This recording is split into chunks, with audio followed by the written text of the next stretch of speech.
Bonjour à tous et bienvenue sur la chaîne d'Headphone. Aujourd'hui, nous allons effectuer la réparation d'un problème micro sur un iPhone 11 Pro. Un iPhone 11 Pro qui a l'air en très bon état vu de l'extérieur, mais de l'intérieur, c'est une carte mère qui a été retirée d'un téléphone abîmé, l'écran cassé ainsi que le châssis. Donc tout a été remplacé, ce qui fait qu'on se retrouve avec un téléphone reconditionné avec un problème de micro. Les symptômes, lorsqu'on tente un appel, on a tout simplement l'icône haut-parleur que l'on ne peut pas activer, impossible de l'activer. Lors des appels, notre interlocuteur ne nous entend pas, nous aussi, aucun son, vous voyez, même en employant le 112, appel d'urgence, rien du tout. On va effectuer un second test en se rendant dans l'application dictaphone et là, tenter un enregistrement. Lorsqu'on tente un enregistrement vocal, on n'a aucun signe. L'enregistrement ne fonctionne pas. On va donc pour ça effectuer la réparation du problème micro sur l'iPhone 11 Pro. C'est souvent suite aux chutes du téléphone, la carte mère prend un coup à l'intérieur.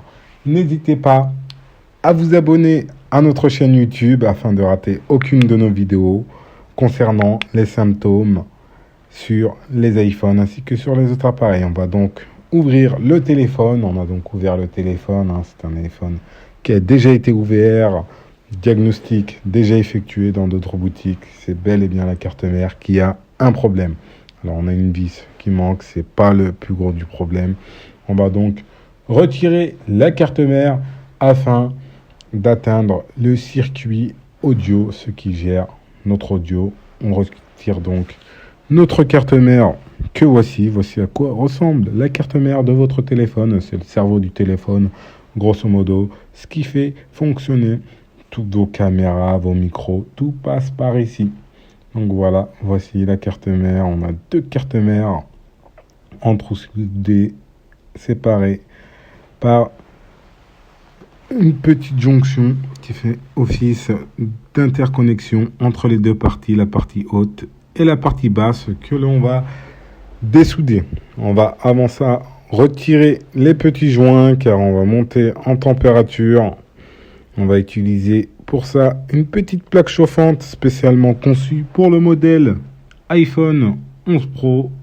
On place notre carte mère, on met le tout sous tension, on laisse quelques petites secondes, le temps que la plaque monte en température afin de dessouder les deux parties. Donc voilà, on attend quelques petites secondes. Une fois le point de fusion atteint, grosso modo sur ce type de carte mère, c'est de la basse température. Entre les deux cartes mères, on fait une petite tape. On a atteint les 180 degrés et on dessoude les deux parties. On a la partie haute principalement qui gère principalement l'allumage de notre téléphone, sur lequel on a le processeur ainsi que la mémoire. Donc voilà, on a la puce audio aussi qui se situe sur la partie haute que l'on va opérer délicatement. Donc voilà, on a la partie basse sur laquelle on aura le module Wi-Fi qui va gérer notre réseau.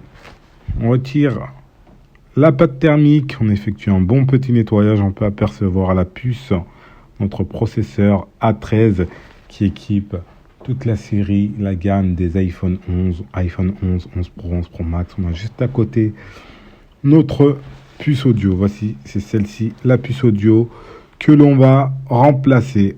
On protège tout autour car on va monter en température. On protège le tout avec du scotch spécial en température.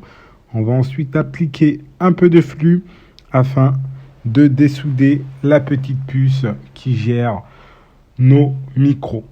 Celle-ci, c'est la puce qui gère nos micros. Alors, on a une puce qui gère nos micros. On a d'autres puces qui vont permettre d'amplifier le son, mais qui n'est pas gérée par cette puce-là. Donc, voici la puce de dessouder.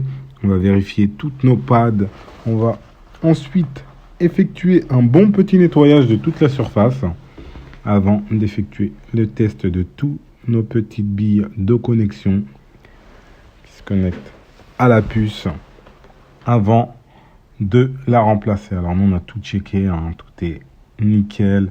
On a donc effectué un bon petit nettoyage et remplacé la puce directement. Donc voilà, le tout est propre.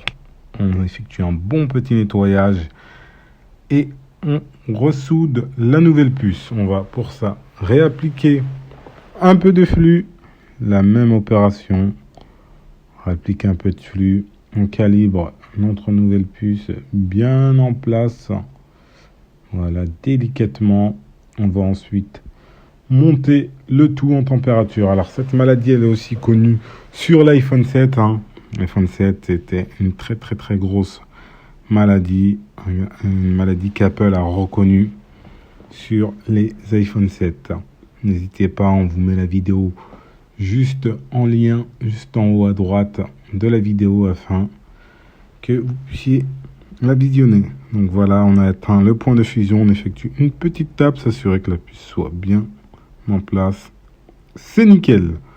Voilà, on va ensuite laisser le tout refroidir avant d'effectuer un dernier petit nettoyage et de retirer les petits scotch.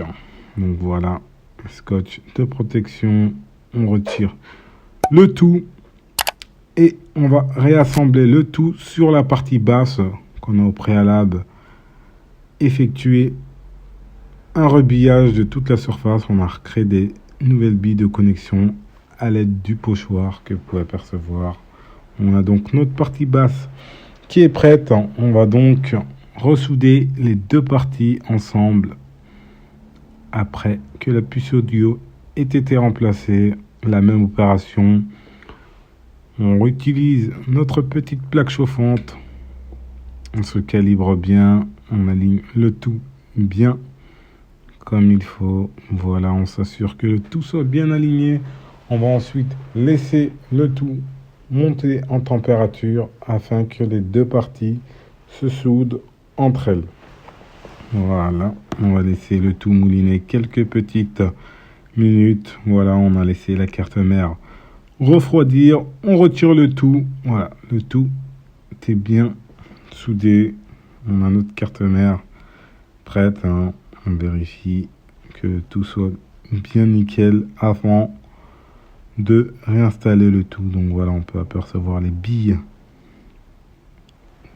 de connexion tout autour de notre carte mère que l'on va réassembler. On va la réinsérer dans le châssis et reconnecter notre écran.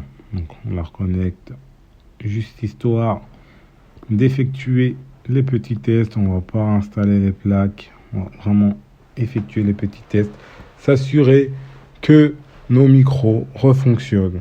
Donc on rallume le téléphone. On va patienter quelques petites secondes. Le téléphone se rallume et là on effectue notre petit test, c'est-à-dire le test au niveau des appels. S'assurer que nos appels passent bien et qu'on puisse activer le micro et que notre interlocuteur nous entende. Et tout le reste, on a notre réseau. C'est bon signe. On va ensuite effectuer un petit test au niveau de notre dictaphone. Allô, allô, 1, 2, 1, 2, 1, 2, 1, 2, 1, 2, 1, 2. C'est nickel. Allô, allô, 1, 2, 1, 2, 1, 2, 1, 2, 1, 2, 1, 2. C'est nickel.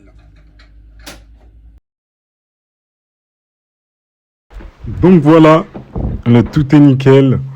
On peut maintenant effectuer un petit appel. On va tenter d'effectuer un petit appel.